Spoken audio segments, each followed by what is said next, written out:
కృపోన్నతుడైన మా కన్న తండ్రి, మీ ఘనమైన పవిత్రమైన మహోన్నతమైన నామానికి స్తుతులు స్తోత్రం తెలియజేసిన తండ్రి, మరొక తరుణాన్ని మా బ్రతుకుల్లో ప్రసాదించి తండ్రి, మా ఆత్మీయ జీవితాలను బలోపేతం చేయడానికి అవసరమైన మాటలు వినుటకు తండ్రి, నేర్చుకున్నటకు మీ యొక్క కృప సన్నిధి మాకు అనుగ్రహించినందుకు మీ కృతజ్ఞతాస్తులు తెలియజేయచ్చు. ఇటు సమయంలో తండ్రి, మాకు కావలసినటువంటి మాటలను సూటిగా స్పష్టంగా వినిపించి నేర్పించవలసిందిగా పరిశుద్ధాత్మ దేవుని సహాయం చేత మా అందరి హృదయాలను తృప్తిపరచున్నట్లుగా సత్యవాక్యం చేత మమ్మల్ని ఆదరించవలసిందిగా వేడుకుంటూ, వినగలిగే చెవులను గ్రహించగలిగే మనసును మీ పిల్లలైన వారందరికీ అనుగ్రహించమని ప్రాధాయపడుతూ క్రీస్తునామని ప్రార్థన వేడుకుంటున్నాము పరమ తండ్రి, ఆమేన్. ప్రియులారా, సిద్ధపాటు. రేపటి దినాన మనం ఉద్యోగంకి వెళ్ళాలనుకుంటే, ఎప్పుడు రేపటి దినాన మనం ఉద్యోగాన్ని వెళ్ళాలనుకున్నప్పుడు సిద్ధపాటు ఎప్పటి నుంచి ప్రారంభమవుతుందండి చెప్పాలి? ఏమండి, ఆరాధన అయిపోయిన తర్వాత అన్న కాస్త పని ఉంది ఇటు బయటకు వెళ్దామంటే ఏమంటారు తెలుసా? రేపు ఇప్పుడు లేదు కదా, రావచ్చు కదా. డ్యూటీ విషయానికి వచ్చేసరికి రేపు ఉన్న డ్యూటీ కొరకు ఈ రోజు నుంచి ఆలోచన, స్కెడ్యూలు. రేపు డ్యూటీకి వెళ్ళాలంటే ఈరోజు సమయానికి పడుకోవాలి, సమయానికి తినాలి, అప్పుడే నిద్ర వస్తుంది. ఎంత సిద్ధపాటు! వచ్చే ఆదివారము జరిగే ఆరాధనలోనికి నువ్వు వెళ్ళడానికి ఏ సిద్ధపాటు ఉంది? నాకు సమయం అనుగ్రహించబడితే ప్రార్థన చేస్తాను, నాకు సమయం ఇస్తే, లేదంటే ఆ సమయాన్ని నేను అడిగి తీసుకొని, ఇదిగో ఈ వాక్యాన్ని విని నేను నేర్చుకొని నేను చెబుతాను, నేను ఎదుగుతాను. ఉందా? లేదు ప్రియులారా. గనక మీ అందరికి అర్థమయ్యే భాషలో చెప్తాను. డ్రైవింగ్ లైసెన్స్ ఎంతమంది అప్లై? ఇప్పుడు ఎంతమంది ఉన్నారండి లైన్లో? తీసేశారు కదా రీసెంట్గా. డ్రైవింగ్ లైసెన్స్ నేర్చుకోవడానికి వెళ్ళినప్పుడు డబ్బులు కడతాం. బాగా ఆలోచించాలి. ఏం చేస్తాం? ఎన్ని క్లాసులు ఇస్తాడండి? 40 క్లాసులు ఇస్తాడు. మనం ఎంత జాగ్రత్తగా నేర్చుకుంటాం? ఆయన చెప్పే ప్రతి మాటను కానీ విని విడిచిపెడతామా? నువ్వు అలా విడిచిపెట్టావనుకో, వాడికి వచ్చిన నష్టం ఏమి లేదు. నువ్వు 40 క్లాసులు చేసేది 50 క్లాసులు చేయి, 100 క్లాసులు చేయి, నో ప్రాబ్లం. ఏమొద్ది? నువ్వు తప్పు చేసిన, నువ్వు నిర్లక్ష్యం వహించిన ప్రతి క్షణము ఏం చేయాలి? మూల్యము చెల్లించాలి. తమ్ముడు ఈ మధ్యనే తీశాడు, అన్న చిన్నవి ఫెయిల్ చేస్తున్నారన్న. చిన్నది, ఆ చిన్నదే చెయ్యకు, పాస్ అవుతావు. ఇండికేటర్ వేయలేదన్నా ఫెయిల్ చేశాడు. తద్వారా మళ్ళీ 4 క్లాసులు, మళ్ళీ టెస్ట్, మళ్ళీ ఫీజు కదా. ఎంత భయం ప్రియుల! మనకు స్వప్రయోజనం చేకూర్చే దాని విషయంలో డబ్బులు కడుతున్నాం కనుక ఎంతో భయముతోటి కదా. ఈ పైగా తండ్రికి మళ్ళీ ప్రార్థన చేసి వెళ్తాం, తండ్రి నీ సహాయం కూడా కావాలి, నేను ఎలర్ట్గా ఉంటాను, నీ సహాయం కూడా కావాలి. మన దేవుని పని విషయంలో, నీ ఆత్మీయ జీవితం విషయంలో, తండ్రి నేను ఎలర్ట్గా ఉంటాను, నీ కృప చూపించు. ఈ ప్రార్థన కొరకు దేవుడు వెయిట్ చేస్తున్నాడు తెలుసా? తండ్రి నేను నీకు సిద్ధపాటు కలిగి ఉంటాను, నీ పరిచర్యలో నన్ను పాత్రగా వాడుకో. ఈ ప్రార్థన కొరకు దేవుడు ఎదురు చూస్తున్నాడు. అనేక జనులకు ఒక సాక్షిగా, బలమైన సేవకునిగా, వాక్య పరిచర్య చేసే యోధునిగా నేను మారతాను తండ్రి, నాకు అవకాశం ఇవ్వు అని ప్రార్థన చేసి, ఈ ప్రార్థన కొరకు దేవుడు ఎదురు చేస్తున్నాడు. ఇలాంటి ప్రార్థనలు ఉన్నాయి మన దగ్గర, ఉంటాయా? సొలొమోను చేశాడు కదా ప్రార్థన, జ్ఞానం ఇవ్వు అని చెప్పాడంట దేవునికి. దేవుడి రిప్లై ఏమి ఇచ్చాడు? ఓకే అన్నాడా? కుమారుడా, నీ ప్రార్థన నన్ను పులకింప చేసింది. ఎందుకు? ఐశ్వర్యమునైనను శత్రువుల ప్రాణమునైనను క్షేమమునైనను నీవు అడగకుండా జ్ఞానం కావాలని అడిగావు కదా నాయన. ఇవన్నీ నువ్వు అడగకపోయినా నీకు ఇస్తాను, ఎందుకంటే నాకు ఇష్టమైనది నువ్వు అడిగావు కనుక. జ్ఞానాన్ని ఇస్తాను, ఐశ్వర్యాన్ని, ఘనతను కదా, ఆధిక్యతను నీకు ఇస్తానని చెప్పేసి సొలొమోను గారితో మాట్లాడిన మాటలు మనకు తెలియవు. ఇన్ని తెలిసిన ఏం మార్పు మనలో ఉంది? ఇన్ని తెలిసిన ఏం మారం చెప్పండి, ఏం ఎదిగాము ఉందంటారా? ప్రియులారా, తెలుగులో ఒక సామెత ఉంది, ఎక్కడ వేసిన గొంగడి అక్కడే, అది ఎక్కడికి వెళ్ళదు. నేను చుట్టీకి వెళ్ళక ముందు తమ్ముడు ప్రారంభించాడు లైసెన్స్. నేను ఇంటి నుంచి ఇంకా రాలా, ఫోన్ వచ్చింది ఇంటికి, అన్నా పాస్ అయిపోయాను, లైసెన్స్ వచ్చేసింది. అది మార్పు, అది ఎదుగుదల, అది కష్టం ఫలితం, అవునా కదా? మరి దేవునిలో ఆత్మీయ జీవితంలో ఇంతకాలం నుంచి ఉంటున్న నీవు నేను ఎంతవరకు ఎదిగామో నేను మాట్లాడనండి. మీరొక్కసారి సాయంకాలం ఇంటికి వెళ్ళిన తర్వాత గుండెల మీద చేసుకొని ఎప్పుడు ప్రారంభమైంది ఈ ఆత్మీయ జీవితం, వెనక్కి తిరిగి ఒక్కసారి చూసుకోండి. ఏం చదివారు, ఏం పాడుతున్నారు, ఏం నేర్చుకున్నారు, ఎంత ఎదిగారు, ఎంత మారారు, ఎంత. ఆ మార్పు లేకపోతే ప్రియులారా దేవుని వాక్యము నిష్ప్రయోజనం. యేసుక్రీస్తు అన్నాడు కదా, నేను చెప్పు మాటల ప్రకారంగా మీరు చెయ్యనప్పుడు మీరెవరో నాకు తెలియదు.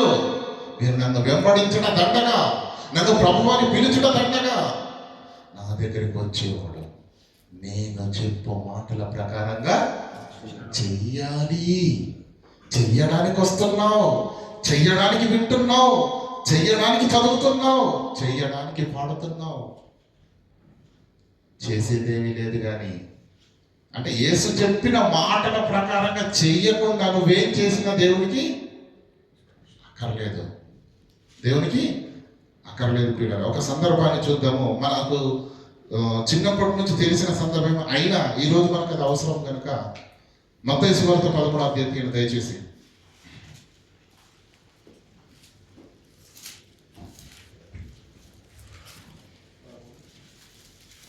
మత్తయి సువార్త 13వ అధ్యాయం 44.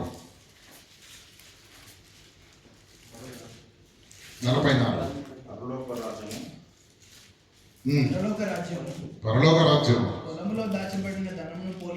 పరలోక రాజ్యము పొలములో దాచబడిన ధనమును పోలి ఉన్నది. ఒక మనుష్యుడు దాన్ని కనుగొని దాన్ని దాచిపెట్టి, మనుష్యుడు దాన్ని కనుగొని దాచిపెట్టి అది దొరికిన సంతోషముతో వెళ్ళి తనకు కలిగినదంతయు అమ్మి ఆ పొలమును కొనును. అర్థమవుతుందండి? యేసుక్రీస్తు ప్రభుల వారు ప్రారంభ శతాబ్దంలో చెప్పిన ఈ ఉపమానము మనకు అర్థమైందా?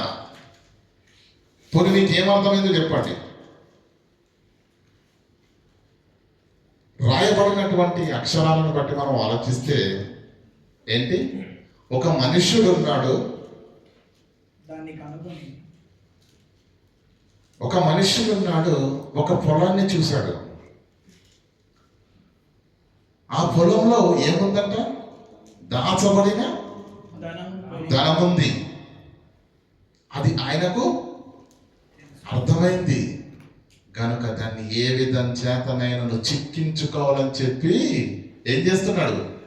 తనకు కలిగిన అంతటిని అమ్మి దాన్ని కొనను. మీకు అర్థమయ్యే భాషలు చెప్తాను. కొంతమంది జీవితాల్లో జరిగి ఉండొచ్చు. ఏమంటే పొలం, వ్యవసాయ భూమి అనేది మనకు ఏమంటే వ్యవసాయము అనే పేరు తెలియని వాళ్ళు ఎవరైనా ఉన్నారు ఇక్కడ? లేదు కదా? సంతోషం.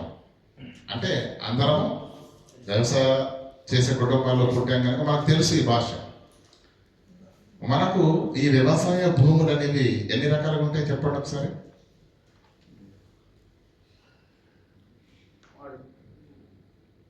మాట్లాడండి కదా. కొన్ని సాగు భూములు ఉంటాయి, కొన్ని రాళ్ళ దుబ్బలు, అంటే సాగులోనికి లేకుండా కేవలం మెట్ట పంట అంటారు. ఇది అర్థం కావాలి ఈరోజు మనకు కదా.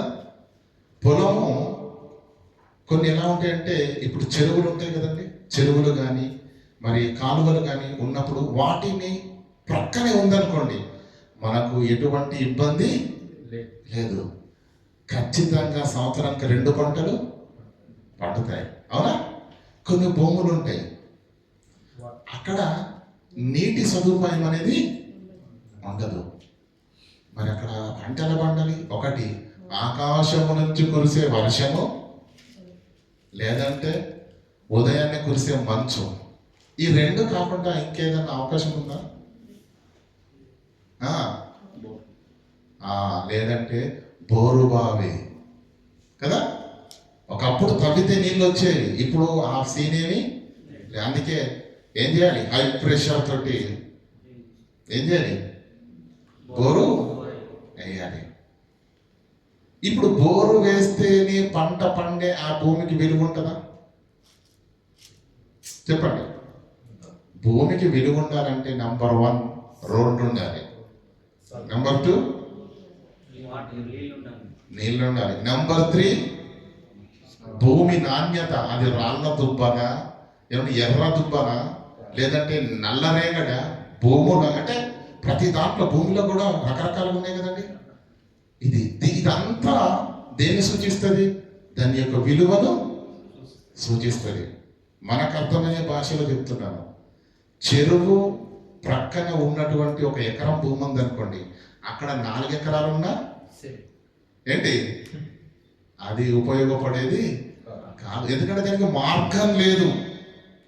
వర్షాకాలంలో అక్కడికి చేరాలంటేనే కష్టం, మార్గము లేదు, నీటి సదుపాయము లేదు, అది రాళ్ళ దుబ్బ అని అనుకున్నప్పుడు ఎంతో మంది మన తండ్రులు మన తాతలు చేసింది ఏంటి? ఇలాంటి సందర్భాల్లో ఈ పనికి రాని దాన్ని 4 ఎకరాలైనా సరే అమ్మేసి పనికొచ్చే ఎకరం భూమి తీసుకున్నారా లేదా?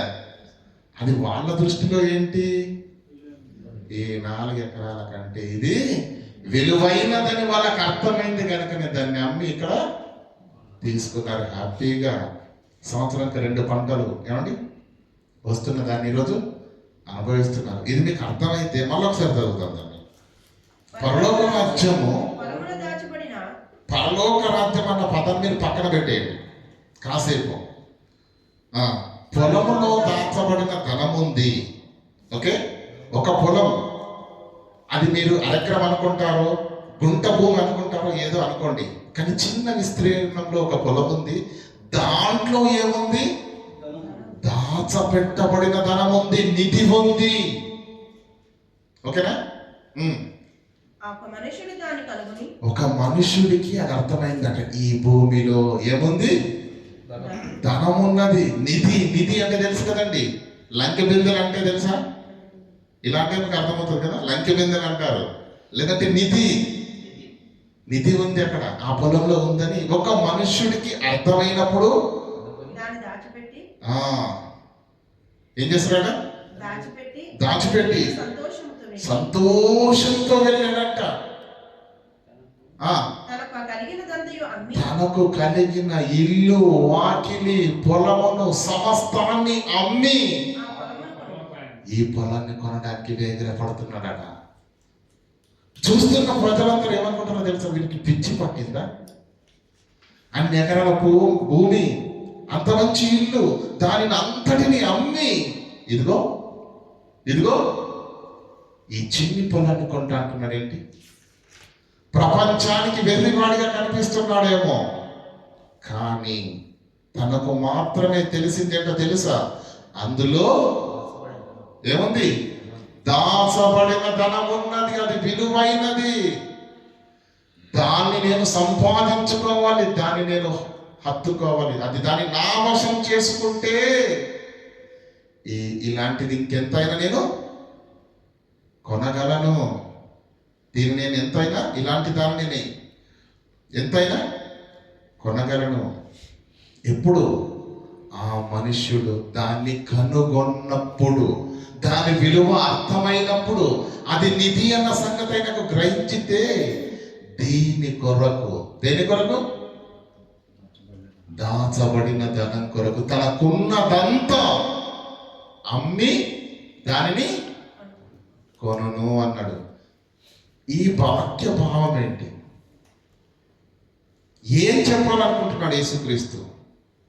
ఇందాక నేను చెప్పినట్టుగా ఏమండి, చెరువు పక్కన ఉన్న పొలము, ఏమండి, నీటి సదుపాయం లేని భూముల గురించి మాట్లాడాలని అనుకుంటున్నారా? కాదు. యేసుక్రీస్తు ఒక సందర్భాన్ని మాట్లాడుతున్నాడంటే ఖచ్చితంగా అది మన ఆత్మీయ జీవితాలను బలోపేతం చేయడానికే తప్ప మరొకటి కాదు. మీరు ఏ మాట తీసుకోండి, ఏ సందర్భం తీసుకోండి, ఖచ్చితంగా అది మన ఆత్మీయ జీవితాలకు అనుసంధానము చేసుకొని దాని నుంచి మనము నేర్చుకోవాల్సిన ఆత్మీయ పాఠ ఖచ్చితంగా ఉంటుంది. ఏం చెప్పాలనుకుంటున్నాడు యేసుక్రీస్తు? పోనీ ఇది నీకు అవసరమా, నాకు అవసరమా? మనకు అవసరం లేనిది యేసుక్రీస్తు చెప్తాడా? ఎలా అవసరం లేదు మనకు? ఒక మనుష్యుడు అంటే పొలములో దాచపెట్టబడిన ధనం ఉన్నది ఒక పొలం విషయంలో. అయితే ఒక మనుషుడు ఏం చేస్తున్నాడంటే దాన్ని కనుగొన్న తర్వాత అతని క్రియ చూడండి, అతని యాక్షన్ చూడండి, అతని పరుగులు చూడండి. తనకు కలిగిన సంతోషంతో, అమ్ముకునే వాడికి సంతోషం ఉంటుందండి, గుండెలు బాదుకుంటాడా? అప్పులు ఎక్కువ అనుకోండి, భూమి అమ్మేటప్పుడు ఎలా ఉంటుంది తెలుసా? సంతకాలు పెట్టేటప్పుడు కూడా ఏమవుతుంది?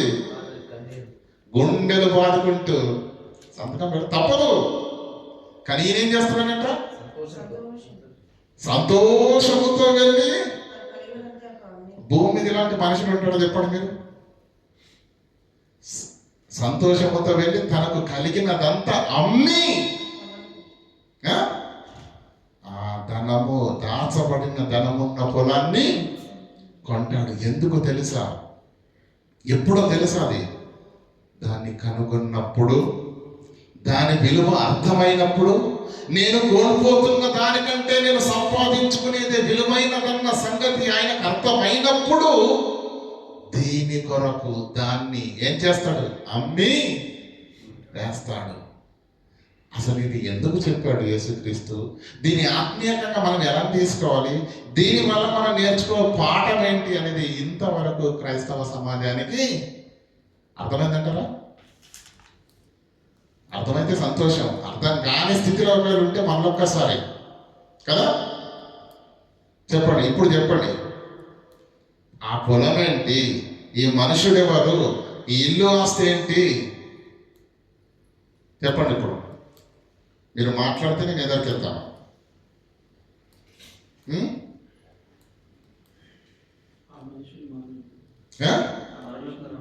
ఆ మనుషులు మనమే. ఓకే, ఇంకా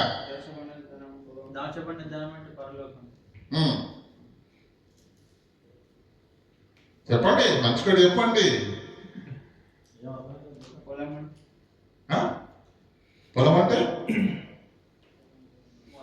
మాట్లాడండి అన్నా.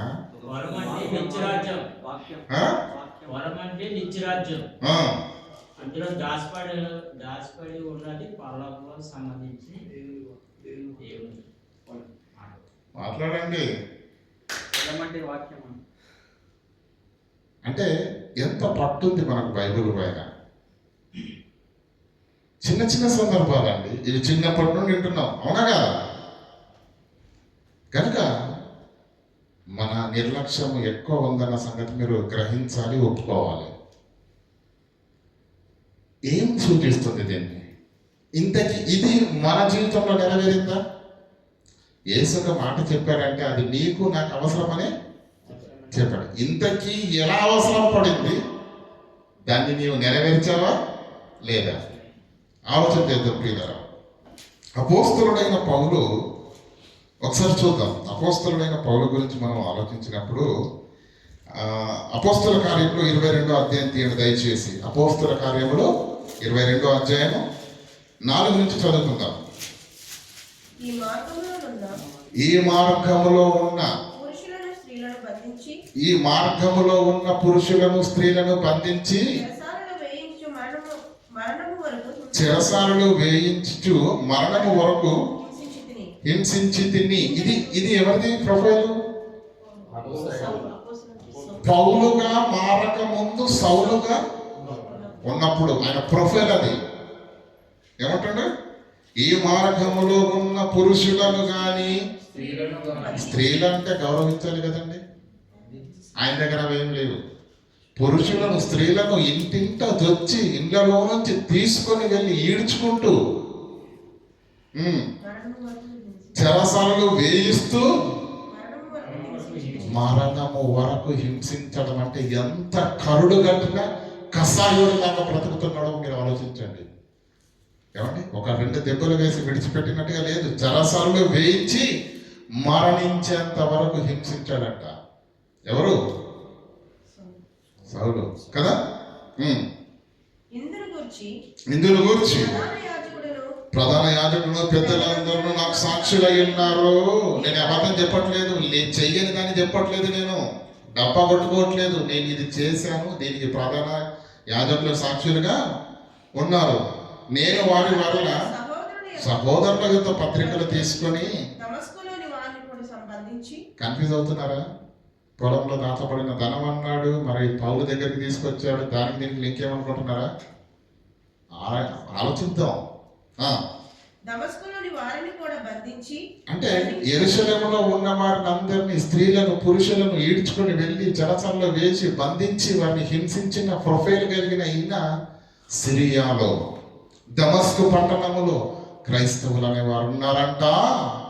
వారి యుద్ధకు వెళ్ళి వారిని కూడా చెరపట్టి తీసుకుని వచ్చి చెరసాలలో వేయడానికి బయలుదేరాడు మహానుభావుడు. వెళ్ళడా?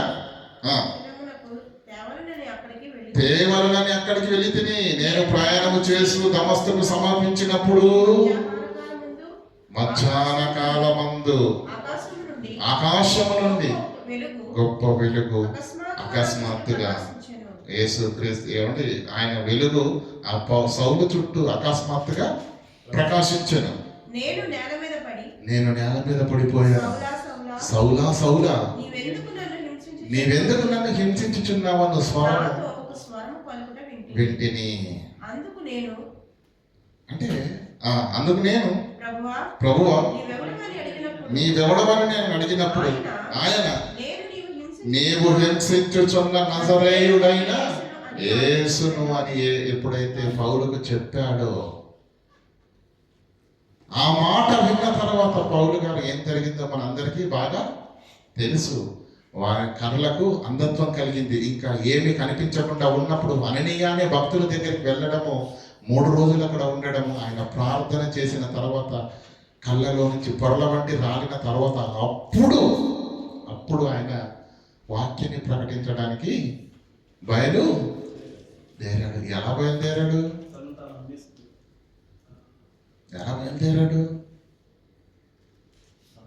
కదా. మనం ఒకసారి ఆలోచన చేద్దాం. ఫిలిప్పీలకు రాసిన పత్రిక ఒకసారి దయచేసి తీద్దాం. ఫిలిప్పీలకు రాసిన పత్రిక 2వ అధ్యాయము 7 నుంచి చదువుకుందాం. సౌలుగా ఉన్నప్పుడు ఆయన ప్రొఫైల్ ఏంటి? గుర్రాలు, రథాలు, సేవకులు.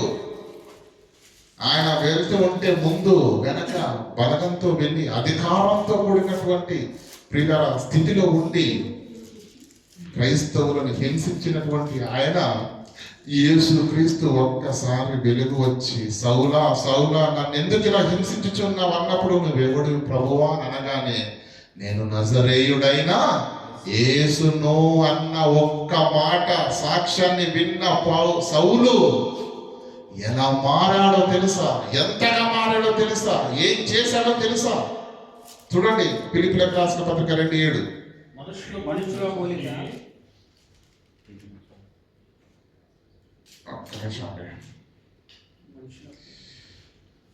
మూడు చదవండి.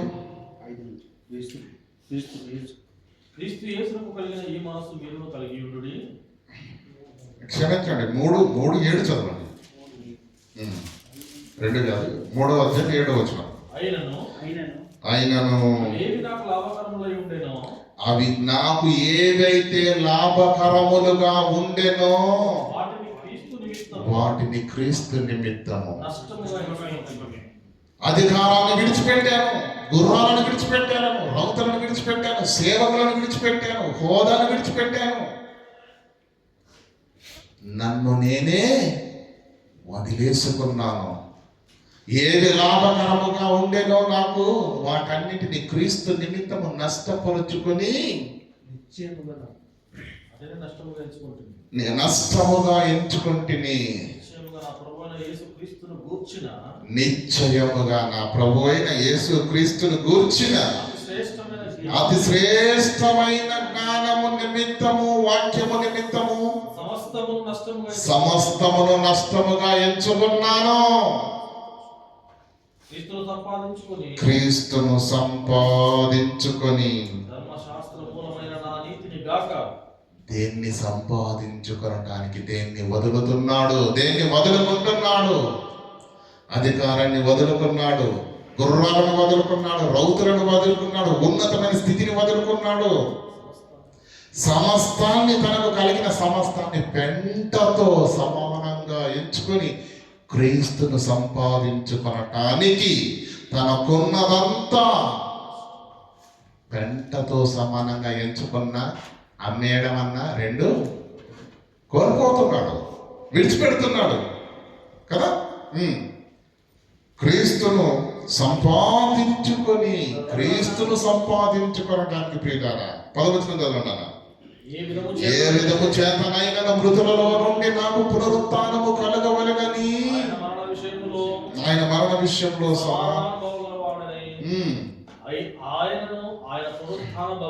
క్రీస్తును సంపాదించుకోవాలి. పౌలు గారి హృదయంలో మెదులుతున్న ఆలోచన ఏంటో తెలుసా? ఇక నాకేమీ వద్దు ఈ భూమి మీద.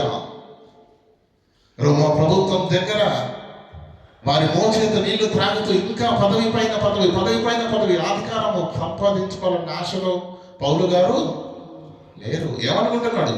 నేను క్రీస్తును సంపాదించుకోవాలి. ఎందుకు? పొలములో దాచబడిన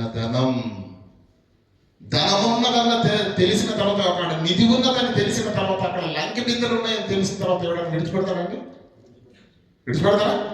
ఎందుకు?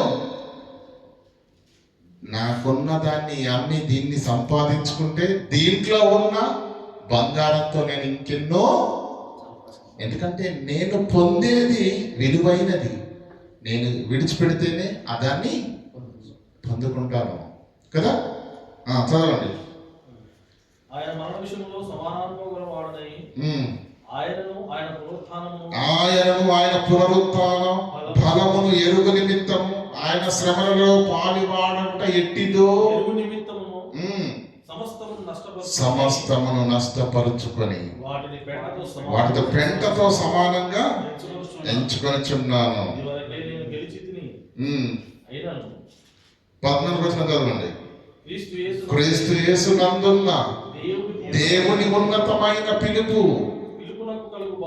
పిలుపునకు కలుగు బహుమానము పొందవలనని సంతోషముతోటి క్రీస్తును సంపాదించుకోవటానికి నాకున్న దాన్ని సమస్తాన్ని అమ్మి, ఏమంటే అక్కడ అన్నాడు కదా, తనకు కలిగినదంతా అమ్మి ఆ పొలాన్ని కొంటాడు. ఈయనేం చేస్తున్నాడు? క్రీస్తు అనే దాచబడిన ధనము లాంటి పొలాన్ని సంపాదించుకునటానికి తనకు అప్పటి వరకు కలిగి ఉన్న సమస్తాన్ని పెంటతో ఎంచుకొని, ఒకే మాటతో ఎంచుకొని సమస్తాన్ని విడిచిపెట్టి ఆ క్రీస్తును సంపాదించుకోవడానికి గురి యొద్దకు తిరిగి చూడలేదు. జీవితంలో ఎప్పుడు ఆగలేదు, అలిసిపోలేదు.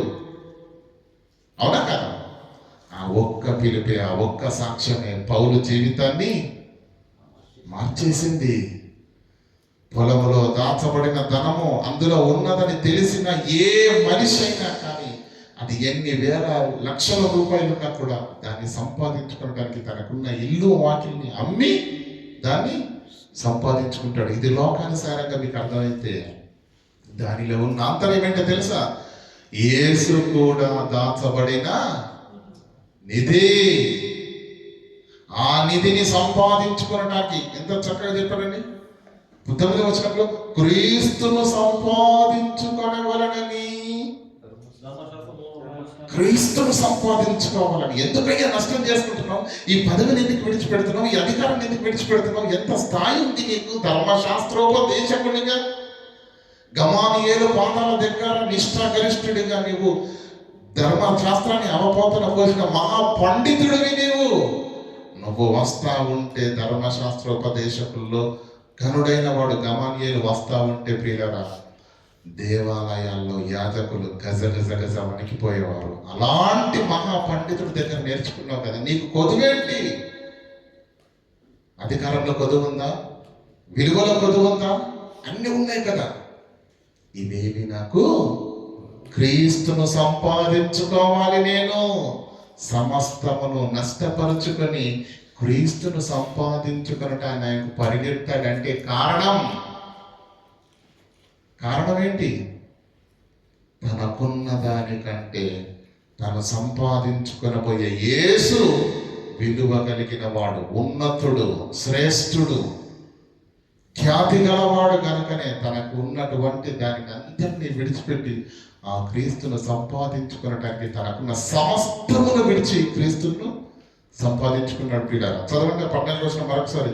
క్రీస్తు యేసునందు దేవుని ఉన్నతమైన పిలుపునకు కలుగు బహుమానము పొందాలి. క్రీస్తును పొందాలి, క్రీస్తు జ్ఞానాన్ని పొందాలి.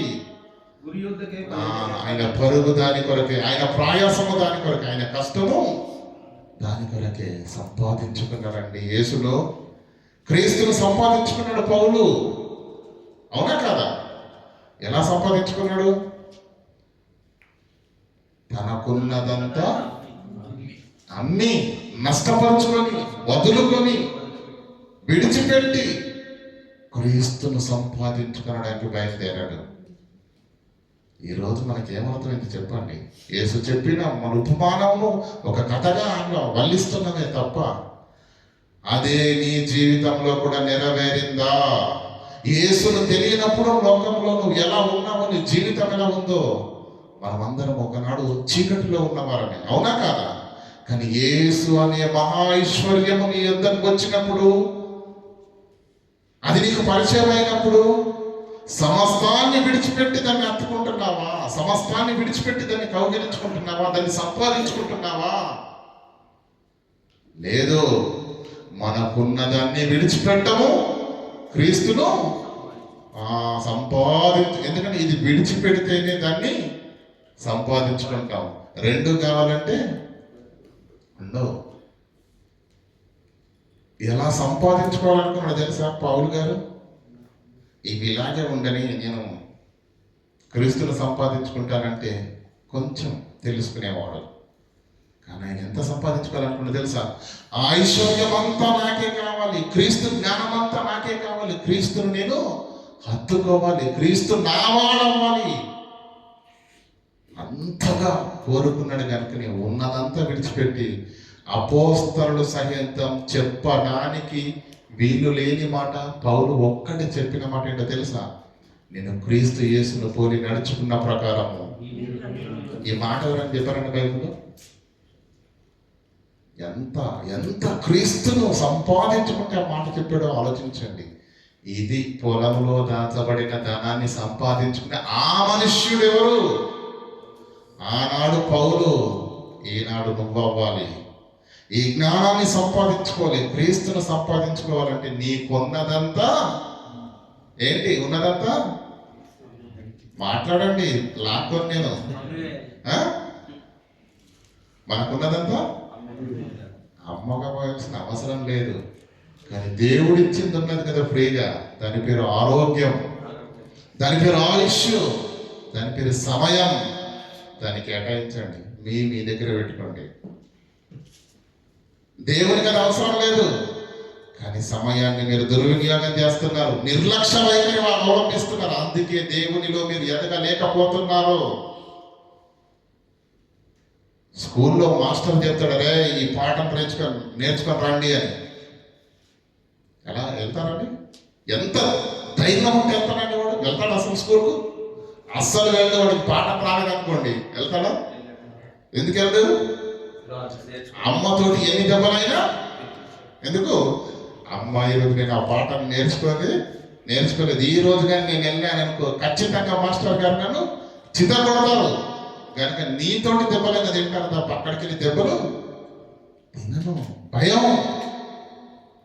దేవుని సన్నిధికి నువ్వు ఏ భయంతో వస్తున్నావు, ఏ బాధ్యతతో వస్తున్నావు, ఏం నేర్చుకుంటున్నావు? వారం రోజులు దేవుని వాక్యాన్ని విని వెళ్ళిన తర్వాత నిమ్మకు నీరెత్తినట్టుగా ఏమి పట్టదన్నట్టుగా కానీ విని విడిచిపెడుతున్నప్పుడు నువ్వు క్రీస్తుని ఎలా సంపాదించుకుంటున్నావు ఒకసారి ఆలోచించు. ఏం వెచ్చిస్తున్నావు నువ్వు? నీకున్న సమయాన్ని వెచ్చించలేకపోతున్నావు, నీకున్న ఆరోగ్యాన్ని వెచ్చించలేకపోతున్నావు. దేవుడు నీకిచ్చిన సమయంలో దేవునికి నువ్వు సమయం ఇవ్వలేనంత స్థితిలో ఉన్నావంటే ఇది భక్తో, నువ్వు దేవునికి దగ్గరగా ఉన్నావో లేదో ఒక్కసారి నిన్ను నువ్వు ప్రశ్నించుకో. ఇంకెవరినో ప్రశ్నించవలసిన అవసరం లేదు. మనల్ని మనము ప్రశ్నించుకుంటే ప్రియారా ఇంకొకరు ప్రశ్నించే స్థితిలో మనం ఎప్పుడు ఉండము. గనక క్రీస్తును ఎలా సంపాదించుకున్నాడు పౌలు? ఒక్క మాట చూసుకుందాం. సామెతల గ్రంథము 4వ అధ్యాయము 4వ వచనం నుంచి చదువుకున్న ప్రియారా. 4వ అధ్యాయం 4వ వచనం. దేవుడు నీతో నాతో మాట్లాడుతున్న మాట చెవు విప్పి వినండి ప్రియులరా, చెవి యొగ్గి ఆలోచించండి. దేవుడు ఆయన నాతో మాట్లాడుతూ ఇట్లా నేను నీ హృదయముకు చెప్పు, పట్టుదలతో నా మాటలను పట్టుకొని నిమ్ము, నా ఆజ్ఞలను గైకొని ఎడల నీవు బ్రతుకుదువు, జ్ఞానము సంపాదించుకొను, బుద్ధి సంపాదించుకొను, నా నోటి మాటలు మరవకము, జ్ఞానమును విడువక ఉండిన ఎడల అది నిన్ను కాపాడును. జ్ఞానం కాపాడుతుంది. ఏం కాపాడుతుంది? జ్ఞానం కాపాడుతుందా? మనకేం తెలుసు? డబ్బు కాపాడుతుందని తెలుసు. నిజం చెప్పండి. కానీ ఇక్కడ ఏమంటాడు? జ్ఞానము కాపాడును, దాన్ని ప్రేమించిన ఎడల నువ్వు ప్రేమిస్తేనే అది నిన్ను రక్షిస్తుంది. నిర్లక్ష్య వైఖరి అవలంబిస్తే, పట్టించుకోకపోతే, సమయాన్ని కేటాయించకపోతే, ఆ జ్ఞానం నువ్వు ముద్దడకపోతే, దాన్ని నువ్వు ప్రేమించిన ఎడల అది నిన్ను రక్షించును. జ్ఞానము సంపాదించుకున్నట్టయే జ్ఞానమునకు ముఖ్యాంశము. నీ సంపాదన అంతా ఇచ్చి దాచబడిన ధనం, పొలములో దాచబడిన ధనాన్ని కొరకు ఒక మనుష్యుడు ఏం చేశాడు? తనకు కలిగిన సమస్తాన్ని అమ్మి దాన్ని కొన్నాడు. ఇక్కడ ఏమంటున్నాడు? నీ సంపాదన అంతా ఇచ్చి. ఆ పొలములో దాచబడిన ధనం ఏంటో తెలుసా? వాక్యం, జ్ఞానం, బుద్ధిని సంపాదించుకో, దేవుని జ్ఞానాన్ని సంపాదించుకో, దేవుని వాక్యాన్ని సంపాదించుకో, క్రీస్తుని సంపాదించుకో. యేసుక్రీస్తు అంటే మీరు ఏమనుకుంటున్నారు ప్రియులు? యేసుక్రీస్తు అంటే మీరు ఏమనుకుంటున్నారు? సిలువ పైన వేలాడబడిన ఒక ఆకారమే మన హృదయాల్లో ముద్రింపబడి ఉన్నది. కానీ అది 2000 సంవత్సరాల క్రితం ఉన్న రూపం ఈరోజు 66 పుస్తకాలుగా ప్రియుల నీ చేతిలో నా చేతిలో ఉన్నదే ప్రభువైన యేసుక్రీస్తు. ఆ యేసుక్రీస్తును నువ్వు సంపాదించుకోలేకపోతున్నావు, ఆ యేసుక్రీస్తు ముచ్చటించలేకపోతున్నావు, ఆ యేసుక్రీస్తుని ప్రేమించలేకపోతున్నావు, ఆ యేసుక్రీస్తు అనే వాక్యమును హత్తుకోలేకపోతున్నావు. ఏమనుకుంటున్నారు పిల్లలు? ఎవడో దరిద్రుడు అన్నట్టుగా నల్లట్ట పుస్తకం అనుకుంటున్నారా? ఏమనుకుంటున్నారు దీన్ని? నీ సంపాదన అంతా ఇచ్చి దీన్ని సంపాదించుకోవలసినంత విలువ కలిగినది, ఖ్యాతి కలిగినది, ఘనత కలిగినది.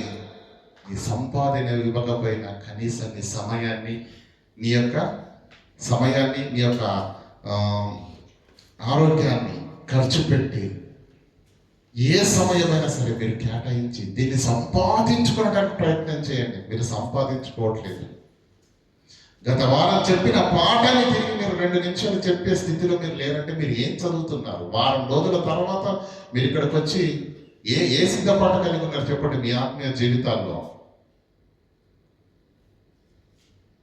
ఎవరు మిమ్మల్ని బలవంతం చేయాలి? వాక్యం చెప్పే బోధకుడు మిమ్మల్ని బలవంతం చేయాలా? ఏమండి సభను నడిపించే అధ్యక్షులు మిమ్మల్ని బలవంతం చేయాలా? మీ ఆత్మీయ జీవితాల కొరకు క్రీస్తును సంపాదించుకోవాలన్న తపన మీకుండాలి. అది ఎప్పుడు ఉంటుందో తెలుసా? ఆ మనుష్యుడు కనుగొన్నాడు, నాకున్న దానికంటే నేను సంపాదించుకోవలసినదే విలువైనదన్న సంగతి ఆ మనుషుడికి అర్థమైంది కనుక తనకున్న దాన్ని అమ్మి ఆ పొలాన్ని కొన్నాడు. అదే తాత్పర్యము పౌలుకు అర్థమైంది కనుకనే నేను క్రీస్తును సంపాదించుకోవాలంటే నాకున్నదంతా నష్టపరచుకోవాలి, విడిచిపెట్టాలి. నేను అటు ఇటు 2 పడవల మీద కాలు వేస్తే నేను క్రీస్తును వద్దు అని మొత్తానికి ఏం చేశాడు? తనకున్న సమస్తమును పెంట అనుకున్నాడు, విడిచిపెట్టేశాడు. క్రీస్తును సంపాదించుకున్నట్టు బయలుదేరాడు. ఎంత సంపాదించుకున్నాడు తెలుసా? అంత సంపాదించేసుకున్నాడు. అందుకే క్రీస్తు యేసు పోలిని నడుచుకున్న ప్రకారం మీరు నన్ను పోలి అంత సంపాదించుకున్నాడు. క్రీస్తును సంపాదించుకుంటున్నామా? మనం ఒకసారి ఆలోచించండి. హత్తుకుంటున్నామా? జ్ఞానంను విడువక దాన్ని ప్రేమించిన ఎడల అది నిన్ను రక్షించును. నీ హృదయమును పట్టుదలతో నా మాటలను పట్టుకొనిమ్ము. ఎందుకు? నా ఆజ్ఞలను గైకొనిన ఎడల నీవు బ్రతుకుదువు. పొలములో దాచబడిన ధనం ఏంటో తెలుసా? ఈ వాక్యం పిల్లారా. ఈ అంత విలువైనదన్న వాక్యం లేఖనాల్లో రాయబడితే మనకు దాని విలువ ఇప్పటి వరకు అర్థమవుతుందా? చెప్పండి, అర్థమవుతుందా? అర్థమైతే ఇంత నిర్లక్ష్యం మనలో ఉండదు, ఇంత సోమరితనం మనలో ఉండదు, ఇంత భయము లేనితనం ఉండదు. దేవుని వాక్యం నువ్వు తృణీకరిస్తున్నది, నువ్వు లక్ష్య పెట్టినది, నువ్వు ప్రక్కన పెడుతున్నది ఏమో తెలుసా? దేవుని యొక్క వాక్యాన్ని. కనుక ప్రియులారా, ఎందుకో ఈ నిర్లక్ష్యం నాకు అర్థం కావట్లేదు. మీరు ఎదగాలని, నిలబడి కూడా వాక్యం చెప్పాలని. ఎందుకంటే ప్రియులారా, ఈ రోజున్న సమయం రేపు ఉంటుందో ఉండదో మనకు తెలియదు. ఈ రోజున్న వాతావరణం, కంపెనీలు, ఈ రోజు మనం హ్యాపీగా ఉన్నాం, రేపటి దిన కంపెనీ వేరే ప్రాంతానికి వెళ్ళు అంటే కంపెనీలో ఏదైనా సమస్య చెలరేగి ప్రియులారా మనల్ని ఇంటికి పంపిస్తే కనీసం ఇక్కడ నేర్చుకునే ఈ వాక్యమైనా కానీ అక్కడ నలుగురికి వాక్యం చెప్పి 4 ఆత్మలు రక్షించే స్థితిలో ఎప్పుడు కూడా మనం బలంగా ఉండాలి. అంటే చెప్పబడుతున్న ప్రతి మాటను ఎప్పటికప్పుడు నువ్వు నేర్చుకుంటేనే ఆత్మీయ జీవితంలో ముందుకెళ్తావు. బలపం పెట్టి మాస్టర్ మొదట రాయించేది అనే ఫస్ట్ రోజు అది నేర్చుకుంటేనే ఇది ఇలా నువ్వు నేర్చుకున్న కొలది జ్ఞానంలో అభివృద్ధి పొందుతావు. కానీ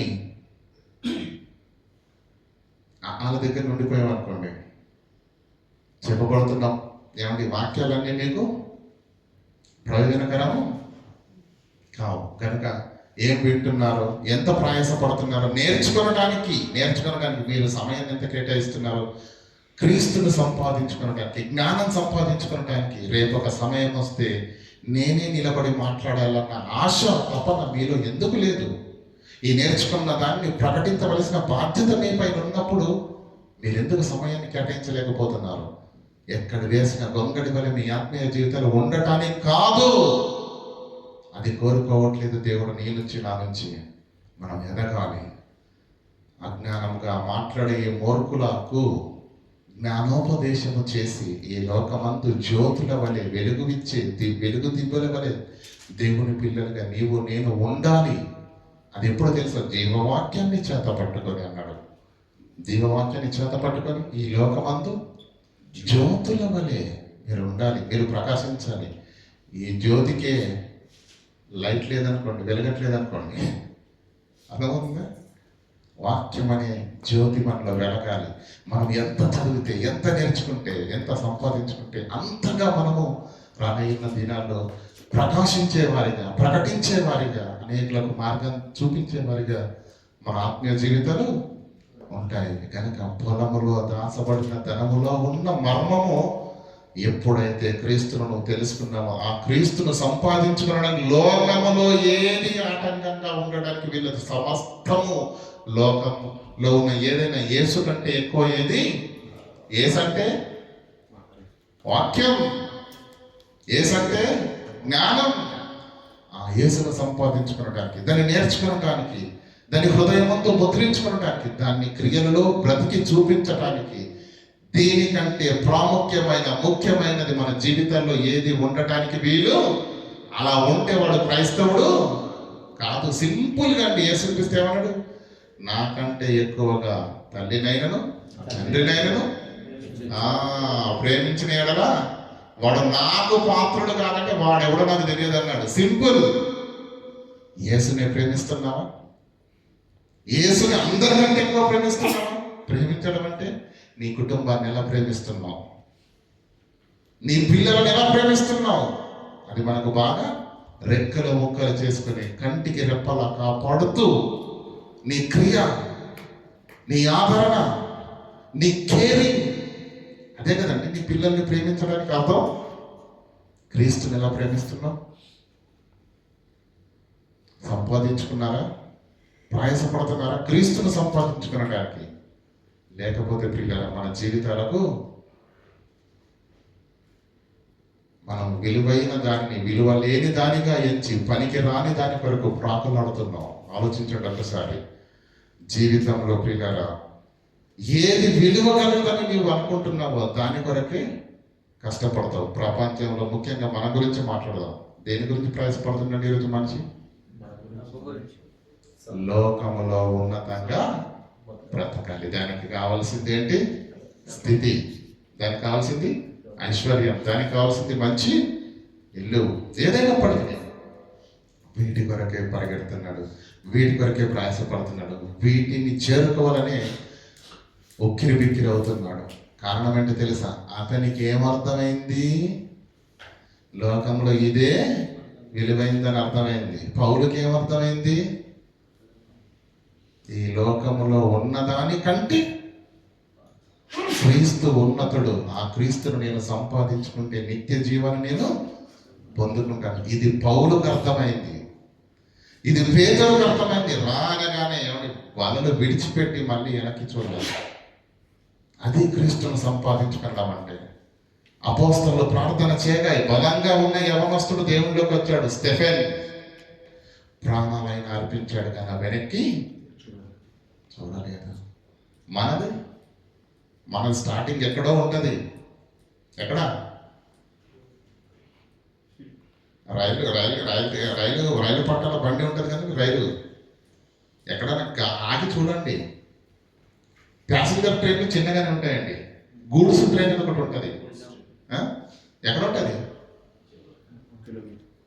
ఊరు చివరి ఉంటుంది. ఆ ఇంజన్ కనిపించదు వాళ్ళకు. మన ఆత్మీయ జీవితం కూడా ప్రారంభమై చాలా కాలమైంది. ఎవరిని గాయపరచాలని కాదు, మిమ్మల్ని బలపరచాలని, నీ లోపాన్ని మీకు గుర్తు చేయాలని, మనమందరము దేవుల్లో ఫలించాలని, మనమందరము వాక్యంలో బలపడాలని. ఎందుకు నిమ్మకు నీరెత్తినట్టుగా ఎందుకు ఉండాలి చెప్పండి? పాటలు పాడడానికి వస్తున్నారు అందరూ సిద్ధపడి. అది ఒక్కరిది కాదు పని.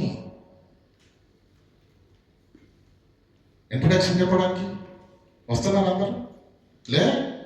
1, 2, 3, 4 ఉంటారు, వాళ్ళే చూసుకుంటారు. అది మా పని ఏం పని? దేవుని మందిరమునకు వచ్చినప్పుడు ఈ ప్రవర్తనను జాగ్రత్తగా చూసుకోండి అనగానే మీరేమనుకుంటున్నారు? నోటి మీద వేసుకొని కూర్చుంటాం కాదు. అది రావడానికి అండ్ వచ్చిన తర్వాత మీ బాధ్యత ఏంటనేది కూడా మీరు గుర్తించుకొని దేవుని సన్నిధిలో మన ప్రవర్తనను అన్ని విషయాల్లో కాబట్టి చాలామంది దేవుని సన్నిధి అన్న స్పృహ కూడా లేకుండా మనం కూర్చునే విధానం కానివ్వండి, మన సిద్ధపడే చాలాసార్లు చెప్తారు కదండి. ఇక్కడ ఎవరు నడిపించేవాళ్ళు మీ మొబైల్ను సైలెంట్లో పెట్టుకోండి. కనీసం వాక్యం విన్నంతసేపు అన్నా అంతరాయం కలగకుండా ఉండాలని చెప్తారో చెప్పాలి. మనం వింటామా? ఎందుకు?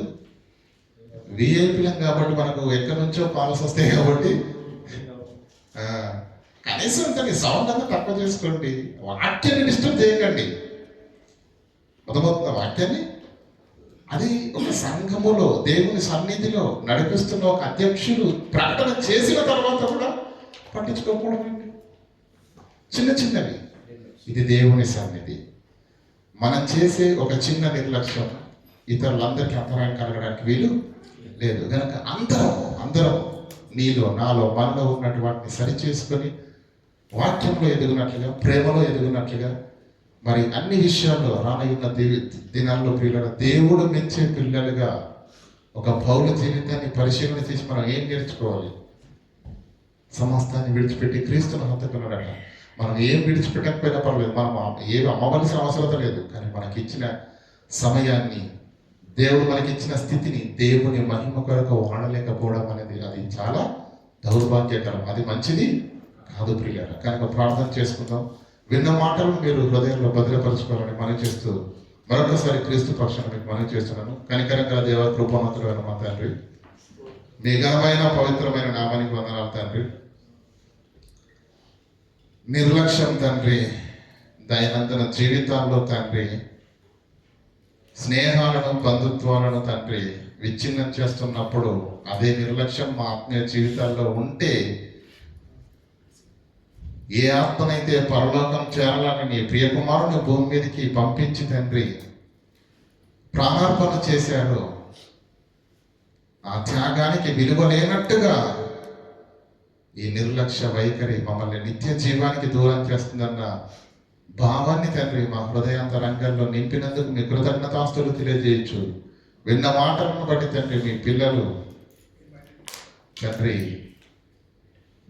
వారు గాయపరచబడిన వారు కాక మీ యొక్క గద్దింపునకు లోబడి ఇది మొదలుకొని తండ్రి నాలో మాలో ఉన్న అవిధేయతను, లోపాన్ని మేము సరి చేసుకుని తండ్రి క్రీస్తును సంపాదించుకున్నట్టుగా తండ్రి మేము వేగిరపడినట్టుగా ఆనాడు తండ్రి పొలంలో దాచబడిన ధనాన్ని కనుగొన్న మనుషుడు సంతోషముతో వెళ్ళి తనకున్నదంతా అమ్మే దాన్ని సంపాదించుకున్నాడన్న వాక్యంలోని ఆంతర్యం క్రీస్తు జ్ఞానాన్ని సంపాదించుకున్నట్టుకు మేము కూడా కష్టమైన, నష్టమైన తండ్రి పెదవు పైన చిరునవ్వుతో సమస్తాన్ని స్వీకరించి ఆ క్రీస్తును సంపాదించుకున్నట్టుకు ఆ జ్ఞానాన్ని హృదయంలో భద్రపరచుకొని ఆ వాక్యానుసారమైన జీవితము క్రియారూపకంగా నెరవేర్చడానికి మా అందరినీ సిద్ధపడవలసిందిగా వేడుకుంటూ క్రీస్తునామని ప్రార్థనకి వేడుకుంటున్నాము పరమ తండ్రి. ఆమేన్.